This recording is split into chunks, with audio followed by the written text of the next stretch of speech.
Hi, Rachel. And as we discussed, here's a little bit of an intro video. Some bits will have been taken from sessions that I've done with some other people over the last few days. Others will be specific for you.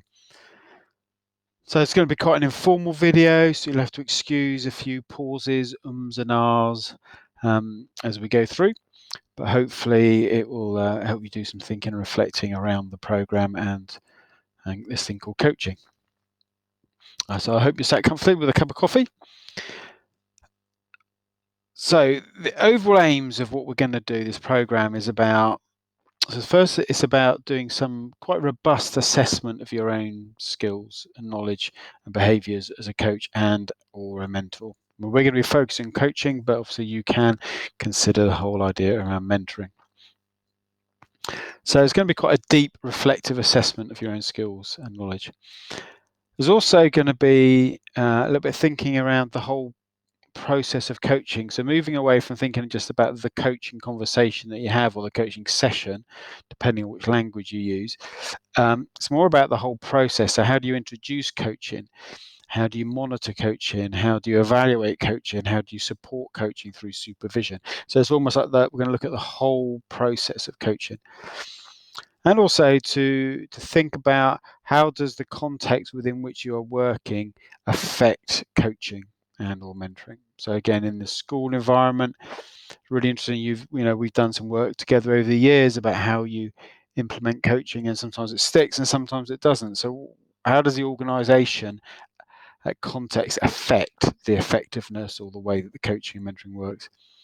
You'll be planning, delivering and reviewing some of your own coaching and or mentoring. There'll be 18 hours worth for that, and we'll talk through that in a bit more detail as we go through. And then there'll be some specific work thinking about your continuing development. How do you continue to equip yourself if you want to develop this coaching sort of style and approach?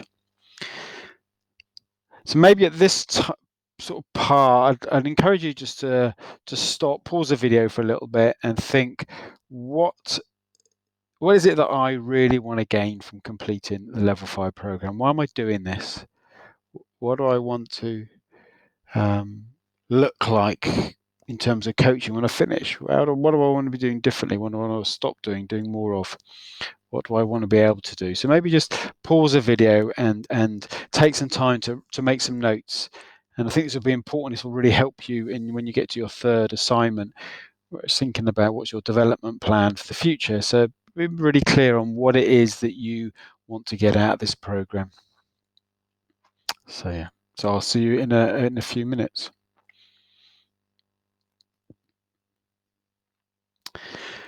So let's just quickly reintroduce these. I know I've sent you through them, and it takes a while to get your head around these. So again, they're just the three bits of the assessment. There's a written report, which is about the organisational context and about the process of coaching, a bit more theoretical, but quite robust. So if you imagine you were writing this for your trustees or something as about this is what you're proposing as a way of working, that might be a useful context to think about, not the trustees, governors. Sorry. And the second bit is there's a portfolio which covers a number of things. It evidences your 18 hours of supervised coaching, and also it evidences your reflection of reviewing of your own ability. So that portfolio becomes quite a chunky sort of piece of work, and that might be a coaching diary, it might be some other recording templates, it might be some tools that you've used. So it could be a range of things. And again, we'll talk about that as we start doing it. And also, just to note at this early stage, when you're thinking about your 18 hours of supervised coaching, it's with a minimum of 2 people and a maximum of 3. So what we're trying to do is get you the experience of what's it like to coach the same person over a period of time. How does that change it as opposed to just a one-off? So this is a little bit different from what we've done before with you in the schools around this informal coaching. This is much more of a formal, planned coaching that you're going to be undertaking. So those are your 3 assessments. We will carry on and looking at those as we go through. So I think we're just going to go back to basics, really, go back to the start and thinking about how we how we habitually or naturally work with another human being. And we talk about habits, and there are habits around coaching, and quite often these are made up about knowledge. What do we know about something? What skills do we have around that thing? And what motivation do we have to use it? Yeah. So what I need to know, or what I need to do, and why I need to do it. So the knowledge, skills, how do I do it? My actual capability, my skillfulness, my motivation is my desire and attitude to do it. And sometimes we also think about confidence. So I can have all these things, but if I don't feel confident, I probably won't do it. And so a habit is created when all these things are in place. So maybe, again, pause the video with this question on and think about the times when someone approaches you for help, support, advice, or guidance. And there'll be plenty of times in your school day or school life when that happens. And how do you naturally, habitually respond? Do you listen? Do you try and fix? Do you avoid it if it's a bit uncomfortable? Do you rush it because you want them to quickly get to a solution or a way forward? Do you naturally bring focus? Do you naturally ask questions? And there'll be other things. So just, again, pause the video and think about how do you naturally and habitually respond at the moment? What do you notice and see yourself doing? And then maybe start thinking a little bit about what's the impact of that on the other person and on you. So again, just pause, maybe slow yourself down a little bit, take 5-10 minutes to do this, and then we'll pick up after that. And I'm going to have my cup of tea while you're doing that.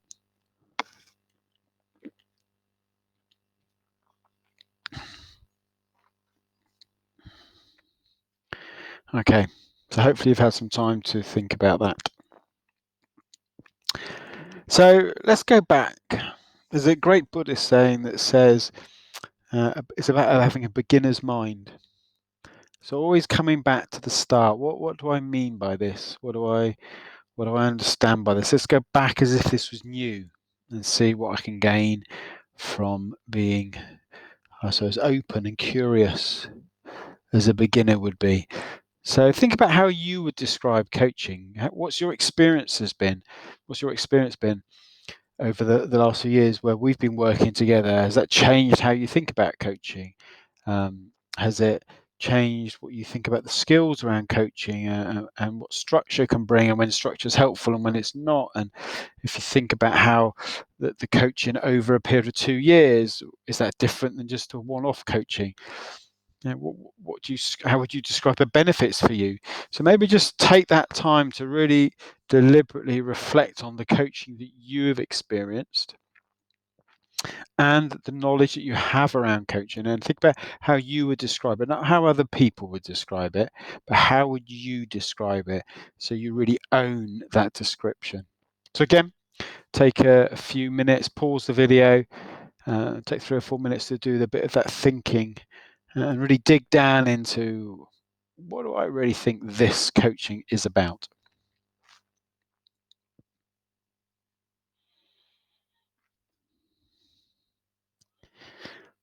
Okay, in a minute, you're gonna see a clip of me coaching someone that we've recorded. It's not a perfect coaching conversation. It's just a coaching conversation or a coaching session.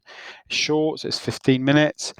And again, just as a way of just almost, I suppose, for you, taking yourself out of being coached, which is quite a lot of what's happened over the last sort of couple of years where you've experienced coaching. This is about you taking an observer look at someone coaching and what are you seeing happening. So maybe a few things to notice. How would you what are you seeing in terms of skills? Or what do you notice is happening for me? What's happening for the person I'm coaching? What's the process that we're engaging in? So what are you seeing and noticing? And then also, I know you will know about models because we've done a little bit before, but how would you describe the different stages and almost like the fluidity or the moving between these different stages? And again, notice your own responses to what you're seeing. When are the times when you're thinking that silence wasn't long enough, or it was too long, or oh, Rob took it off on a bit of a tangent then, or wonder why I asked that question. That felt like he had an agenda.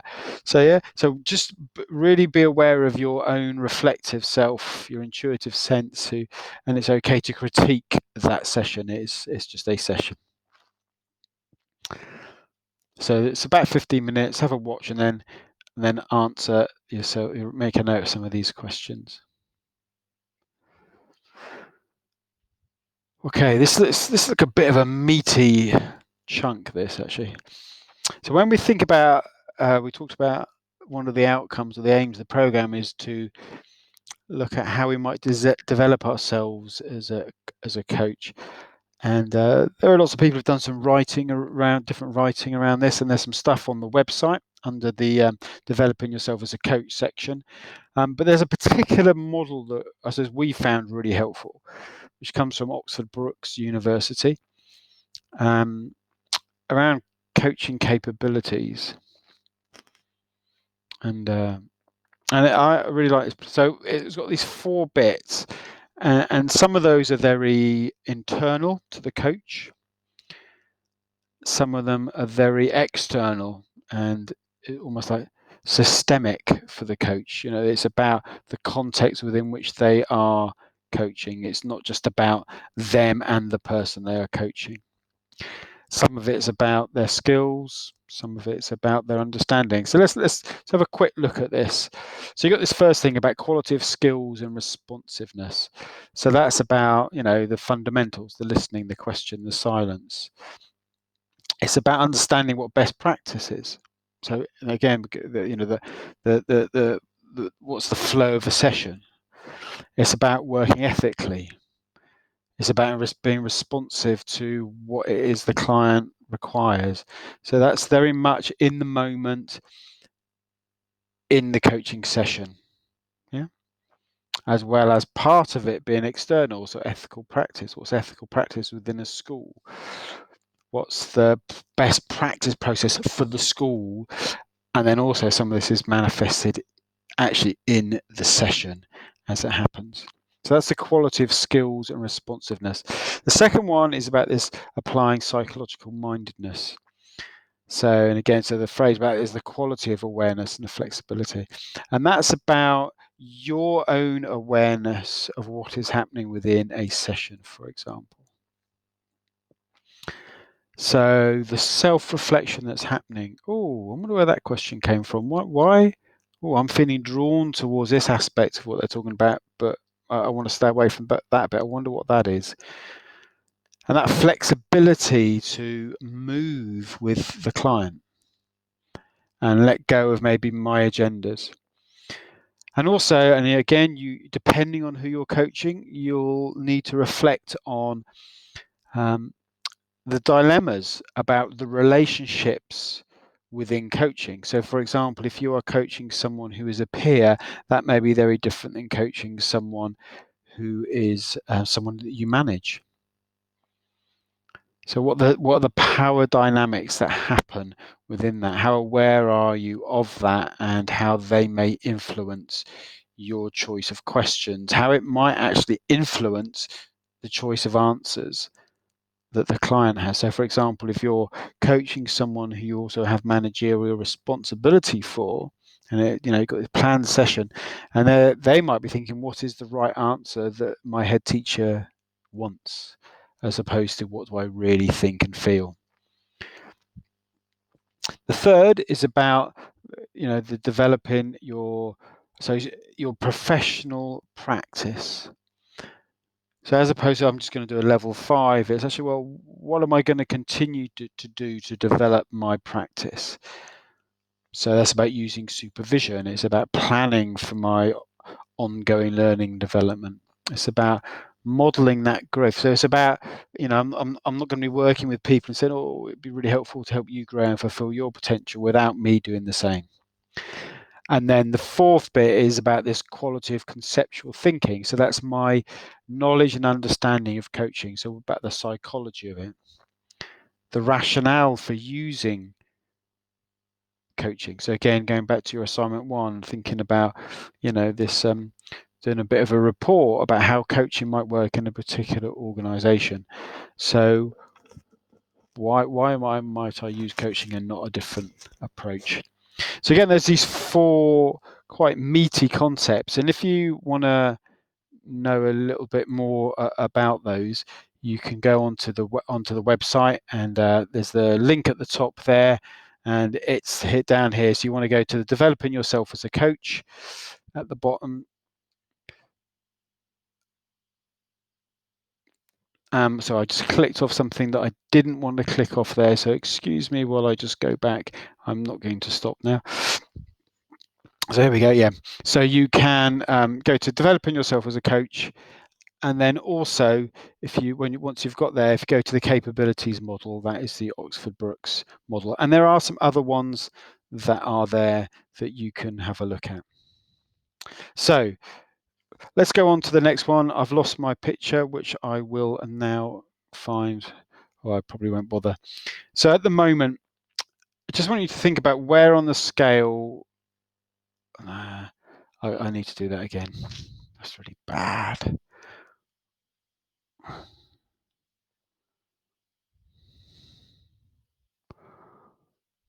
Who's that shared with?